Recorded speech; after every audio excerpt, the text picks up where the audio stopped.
ನಾಳೆ ರಾಜಭವನದಲ್ಲಿ ಡಿಕೆ ಶಿವಕುಮಾರ್ ಪಟ್ಟಾಭಿಷೇಕ ಪ್ರಮಾಣ ವಚನದ ಬಳಿಕ ವಿಧಾನಸೌಧಕ್ಕೆ ಡಿಕೆ ಶಿವಕುಮಾರ್ ಭೇಟಿ ಕೊಡ್ತಾರೆ.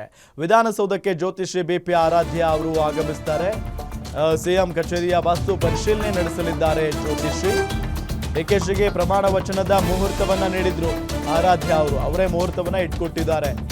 ಇದೇ ದಿನ ಇದೇ ಟೈಮ್ಗೆ ಇಷ್ಟೇ ನಿಮಿಷಕ್ಕೆ ನೀವು ಪ್ರಮಾಣ ವಚನವನ್ನ ತೆಗೆದುಕೊಳ್ಬೇಕು ಅಂತ ಹೇಳಿ. ಸೊ ಆರಾಧ್ಯ ಬಿಪಿ ಆರಾಧ್ಯ ಜ್ಯೋತಿಷಿ ಅವರು ವಿಧಾನಸೌಧಕ್ಕೆ ಬರ್ತಾರೆ. ಬಂದು ಸಿಎಂ ಕಚೇರಿಯ ವಾಸ್ತು ಪರಿಶೀಲನೆ ನಡೆಸ್ತಾರೆ. ಈ ಜ್ಯೋತಿಷಿ ಆರಾಧ್ಯ ಅನ್ನೋದು ಗೊತ್ತಾಗ್ತಾ ಇರುವಂತಹ ಸಂಗತಿ. ಡಿಕೆಶಿಗೆ ಪ್ರಮಾಣ ವಚನದ ಮುಹೂರ್ತವನ್ನ ಕೂಡ ಇವರೇ ನೀಡಿದ್ರು ಆರಾಧ್ಯ ಅವರು. ಪ್ರಮಾಣ ವಚನ ಮುಗಿಸಿ ವಿಧಾನಸೌಧಕ್ಕೆ ಡಿಕೆ ಶಿವಕುಮಾರ್ ಅವರು ಭೇಟಿ ಕೊಡ್ತಾರೆ. ಹೀಗಾಗಿ ಸಿಎಂ ಕಚೇರಿ ಇನ್ನಿತರ ಸ್ಥಳದ ವಾಸ್ತು ಪರಿಶೀಲನೆಯನ್ನ ಕೂಡ ಮಾಡಲಿದ್ದಾರೆ ಈ ಜ್ಯೋತಿಷಿ ಆರಾಧ್ಯ ಅವರು. ಅಂದರೆ ಡಿಕೆ ಶಿವಕುಮಾರ್ ಅವರು ಸಹಜವಾಗಿ ಇದೆಲ್ಲವನ್ನು ಕೂಡ ನಂಬ್ತಾರೆ. ಈಗಾಗಲೇ ಆರಾಧ್ಯ ಅವರು ವಿಧಾನಸೌಧಕ್ಕೆ ಆಗಮಿಸಿದ್ದಾರೆ. ಆ ದೃಶ್ಯವನ್ನು ನಿಮಗೆ ತೋರಿಸ್ತಾ ಇದೀವಿ ನೋಡಿ, ಎಕ್ಸ್ಕ್ಲೂಸಿವ್ ದೃಶ್ಯ ಇದು. ವಿಧಾನಸೌಧಕ್ಕೆ ಜ್ಯೋತಿಷಿ ಆರಾಧ್ಯ ಆಗಮಿಸಿರುವಂತಹ ದೃಶ್ಯ. ಸಿಎಂ ಕಚೇರಿಯ ವಾಸ್ತು ಪರಿಶೀಲನೆ ಮಾಡ್ತಾರೆ ಆರಾಧ್ಯ ಅವರು. ಈಗ ತಾನೇ ಅವರು ವಿಧಾನಸೌಧಕ್ಕೆ ಆಗಮಿಸಿರುವಂಥ ದೃಶ್ಯಗಳನ್ನು ನಿಮಗೆ ತೋರಿಸ್ತಾ ಇದ್ದೀವಿ ನಾವು. ಆ ನಿಟ್ಟಿನಲ್ಲಿ ಡಿಕೆ ಶಿವಕುಮಾರ್ ಅವರು ಕೂಡ ಅಷ್ಟೇ ಬಹಳಷ್ಟು ದೈವ ಭಕ್ತರು ಮತ್ತು ಪಂಚಾಂಗ ಈ ರೀತಿಯಾದಂಥ ಭವಿಷ್ಯ ಜ್ಯೋತಿಷ್ಯ ಎಲ್ಲವನ್ನು ಕೂಡ ನಂಬುವಂಥ ಒಬ್ಬ ನಾಯಕ. ಹಾಗಾಗಿ ಎಲ್ಲದರ ಬಗ್ಗೆಯೂ ಕೂಡ ಅವರು ಏನೇ ಮಾಡಬೇಕಂದ್ರೂ ಜ್ಯೋತಿಷಿಗಳನ್ನು ಕೇಳಿನೇ ಅಥವಾ ದೈವವನ್ನು ಕೇಳಿನೇ ಅವರು ಮುಂದುವರಿತಾರೆ.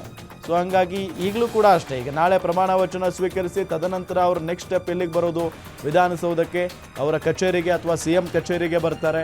ಆ ಸಂದರ್ಭದಲ್ಲಿ ಈಗ ವಾಸ್ತು ಹೇಗಿದೆ ಅನ್ನೋದ್ರ ಬಗ್ಗೆ ಅವರ ಭಾಳ ನಂಬಿಕಸ್ಥ ಜ್ಯೋತಿಷಿಯವರು ಆರಾಧ್ಯ ಅಂತ ಹೇಳಿ ಅವರು ಅಲ್ಲಿಗೆ ಹೋಗಿ ಪರಿಶೀಲನೆಯನ್ನು ನಡೆಸ್ತಾ ಇದ್ದಾರೆ. ಇವತ್ತು ಈಗಾಗಲೇ ಬಂದಿದ್ದಾರೆ.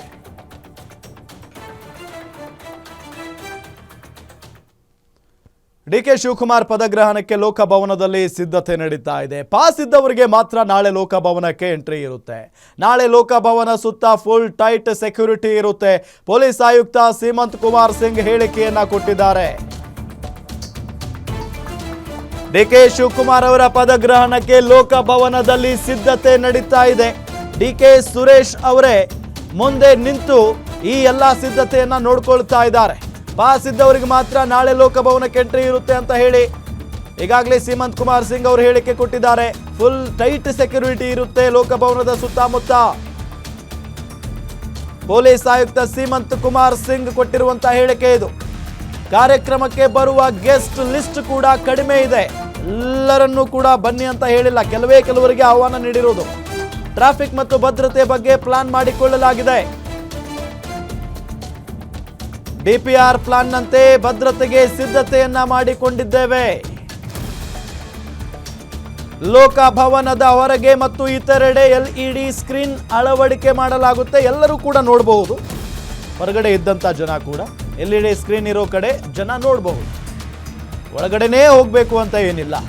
ಜನರಿಗೆ ತೊಂದರೆ ಆಗದಂತೆ ಸಂಚಾರದಲ್ಲಿ ಬದಲಾವಣೆಯನ್ನ ಕೂಡ ಮಾಡಲಾಗುತ್ತೆ. ಮಾರ್ಗ ಬದಲಾವಣೆ ಮಾಡಿಕೊಡ್ತಾರೆ. ನಾಳೆ ಭದ್ರತೆಗೆ 2,000ಕ್ಕೂ ಅಧಿಕ ಸಿಬ್ಬಂದಿಯನ್ನ ನಿಯೋಜನೆ ಮಾಡಲಾಗಿದೆ. ಪೊಲೀಸ್ ಆಯುಕ್ತ ಸೀಮಂತ್ ಕುಮಾರ್ ಸಿಂಗ್ ಅವರು ಹೇಳಿಕೆಯನ್ನ ಕೊಟ್ಟಿರುವುದು. 2,000ಕ್ಕಿಂತ ಹೆಚ್ಚು ಜನ ಸಿಬ್ಬಂದಿಗಳು ಇರ್ತಾರೆ ಅಲ್ಲಿ. ಹೊಸ ಒಂದು ಪ್ರಮಾಣ ವಚನ ಸ್ವೀಕರಿಸ್ತಾ ಇದ್ದಾರೆ. ಆ ನಿಟ್ಟಿನಲ್ಲಿ ಸಿಟಿ ಪೊಲೀಸ್ ಕಡೆಯಿಂದ, ಬೆಂಗಳೂರು ಸಿಟಿ ಪೊಲೀಸ್ ಕಡೆಯಿಂದ ಲಾ ಅಂಡ್ ಆರ್ಡರ್, ಟ್ರಾಫಿಕ್ ಬಗ್ಗೆ ಸಾಕಷ್ಟು ನಮ್ಮ ಆಫೀಸರ್ ಜೊತೆಗೆ ನಾವು ಚರ್ಚೆ ಮಾಡಿ ಏನೇನು ಇಲ್ಲಿವರೆಗೆ ಪ್ರೋಟೋಕಾಲ್ ಪ್ರಕಾರ ಡಿಪಿಆರ್ ಅವರು ಏನೇನು ಫೈನಲೈಸ್ ಮಾಡಿದ್ದಾರೆ ಅದರದ್ದು ಫೈನಲೈಸ್ ಪ್ರೋಗ್ರಾಮ್ ತಗೊಂಡು ನಾವು ನಮ್ದು ಸೆಕ್ಯೂರಿಟಿ ಅರೇಂಜ್ಮೆಂಟ್ಸ್ ಮಾಡಿದ್ದೀವಿ. ಇದರಲ್ಲಿ ರಾಜಭವನ್, ಲೋಕಭವನ್ದು ಏನೋ ಒಂದು ಇನ್ಸೈಡ್ ಪ್ರೋಗ್ರಾಮ್ ಆಗ್ತಾ ಇದೆ, ಇಂಡೋರ್ಸ್ ಇದೆ. ಇದರಲ್ಲಿ ಕೆಪಾಸಿಟಿ ಲಿಮಿಟೆಡ್ ಇದೆ. ಅದು ಒಂದು with passes, vehicle passes plus visitor passes ಏನಿದೆ ಅದೆಲ್ಲ ಡಿಪಿಆರ್ ಅವರು ಇಶ್ಯೂ ಮಾಡ್ತಾ ಇದ್ದಾರೆ. ಅದರದ್ದು ಡೀಟೇಲ್ಸ್ ನಮ್ಮ ಹತ್ರ ಬಂದ ಮೇಲೆ ಆ ತಕ್ಕಂತೆ ನಾವು ವಿವಿಐಪೀಸ್ ಇರಲಿ ಅಥವಾ ಕೆಲವು ಪ್ರೊಟೆಕ್ಟೆಡ್ ಗೆಸ್ಟ್ ಅವ್ರು ಇದ್ದಾರೆ, ಅಂದ್ರೆ ಕ್ಯಾಟಗರೈಸೇಷನ್ ಗೆಸ್ಟ್ ನಾವು ಇರ್ತೀವಿ, ಬೇರೆ ಬೇರೆ ಕ್ಯಾಟಗರಿ ಸೆಕ್ಯೂರಿಟಿ ಇರ್ತೀವಿ. ಸೊ ಆ ನಿಟ್ಟಿನಲ್ಲಿ ನಾವು ಬಂದೋಬಸ್ತ್ ಮಾಡ್ತೀವಿ. ರೋಡ್ ಶೋಗೆ ರಾಜಭವನ್ ಪ್ರಮಾಣೋತ್ಸವ ಆದ್ಮೇಲೆ ಇಲ್ಲ ಯಾವುದು ಅಂದ್ರೆ ಓನ್ಲಿ ಪಾಸ್ ಇದ್ದವ್ರಿಗೆ ಮಾತ್ರ ರಾಜಭವನ ಎಂಟ್ರಿ, ಬೇರೆ ಯಾರು ಬರ್ಲಿಕ್ಕೆ ಅವಕಾಶಗಳಿಲ್ಲ. ಲೋಕ್ ಭವನದಲ್ಲಿ ಕೆಪಾಸಿಟಿ ಫಿಕ್ಸ್ಡ್ ಇದೆ. ಆ ಫಿಕ್ಸ್ಡ್ ಕೆಪಾಸಿಟಿಲಿ ಪ್ರೋಟೋಕಾಲ್ ಪ್ರಕಾರ DPR ಅವರು ಬೇರೆ ಬೇರೆ ತರ ಪಾಸಸ್ ಇಶ್ಯೂ ಮಾಡ್ತಾರೆ. ಆ ಪ್ರತಿಯೊಂದು ಪಾಸಸ್ ಡೀಟೇಲ್ಸ್ ನಮ್ಮ ಹತ್ರ ಸಿಕ್ಕಿದೆ ನಮ್ಗೆ. ಆ ತಕ್ಕಂತೆ ನಮ್ಮ ಸೆಕ್ಯೂರಿಟಿ ಅರೇಂಜ್ಮೆಂಟ್ಸ್ ನಾವು ಮಾಡ್ತಾ ಇದೀವಿ.